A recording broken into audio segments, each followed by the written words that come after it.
boo gisee Fadilou Keita li mu wax ak Pape Alé Niang Fadilou Keita mi ngi wax comme si gars yi li ñu sàcc scandale yi ñu def dañ leen a war a topp jusqu'au dernier centime ñu remboursé ko ba ëllëg ñi fiy ñëwi ëllëg xam bu baax a baax wax li leen ciy fekk bu ñu defatee lu mel nii. mu ni comme si moom bu gisee gars yi nii ak maanaam li mu xam ba pare gis gars yi di wax maanaam loolu dafay dagg xol maanaam foofu la waxee. Pape Alé Niang aussi wax ni état bi nañu wax gars yi dëgg da ngay gis ñenn ñi ngi koy interpréter comprendre luñu Pape Alé Niang wax. Pape Alé dafa bëgg gars yi génnee mbóoti sulli ko jox ko Sénégalais ñu xam li gars yi def. foofu lay waxee fa waxewu feneen bëgg justice def liggéey mais ñoom ñaar dañoo def kaso dañoo sonn ci nguur gi parce ba nga xam te ni bu leen gisee ñuy wax yenn wala ñuy def yenn yi day dagg seen xol yi mënuñu retenir te effecté nag dañoo war a retenir ndax niveau bi ñu nekk bokkutuñu comme ñun nga xam te ni mën nañu wax lu ñu neex ñoom dafa fu ñu toll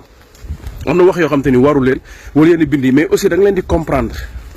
ndax fi ñu jaar la ak nguur gi fi jóge ba pare nga leen di gis ñuy sañ a wax yenn yi peut-être nag ñiy wax dañoo xamul li xew mais ci kanam tuuti lépp dina leer lu ndaw rek laa leen di jox comme firnde nga nekk ci biir gis gars yi li ñu fi def yëpp ñuy sañ di wax nga gis ministre des sports gis nga budget bi ñu ko voté loon plus de 7 milliards pour compétition internationaux yi maanaam Jeux olympiques yi passé bi ñëwee fekk fa dara xaalis ba yëpp utilisé nañ ko ci 3 mois budget compétition yi ñu war a def bitim réew équipe nationale yi mu war a génn athlète Jeux olympiques yi lépp maanaam 7 milliards fekku fa dara ministère des sports maanaam dara la fa fekkul mujj gi état bi bees bi dañoo dugg di yéeg di wàcc fu nekk pour mën a am benn budget bu ñu ko jox pour mën a préparer athlètes yeeg ñooñu war a dem ci Jeux olympiques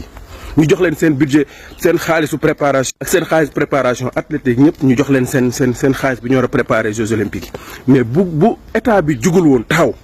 xarañ xam ni ñuy lijjantee xaalis kon Jeux olympiques yi Sénégal du ci dem ndax alal ji nga xamante ni moom la ñu préparé woon pour maanaam ci at mi lépp loo xamante ni ay compétition la yu jëm bitim réew et tout gars yi nee nañ ko foofu ci 3 mois loolu mooy dëgg lu wér péng moo def loolu mais ministre des sports yi fi nekkoon ak nguuru Macky Sall nga ñëw gis ko muy ay këyitu leer naññ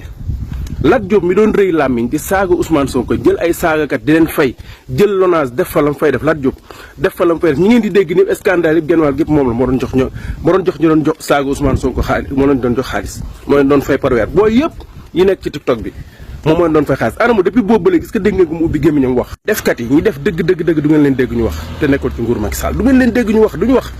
te ñoo dàqoon a saaga Ousmane Sonko ñoo dàqoon a jox xaalis ñi daan saaga Ousmane Sonko ñi ngeen di gis ñëpp ay Tange Tandian ñëpp contrat yi ñu signé ci Lat Diop lañ ko signé woon LONASE loolu mooy dëgg loolu moo am yooyu nag boo nekkee ci terrain bi gis ko nga nekk ci biir système bi gis ko nga ñëw gis lañ doon def nga gis leen ñuy wax nga toog nga def kaso Pape Alé Niang naroon cee ñàkk bakkanam Fadilou Keita bind benn message ñu tëj ko ci kaso presque 1 an dem ba benn moment ñu def jonction jël li ñu doon toppee Ousmane Sonko di ko toppeewaat moom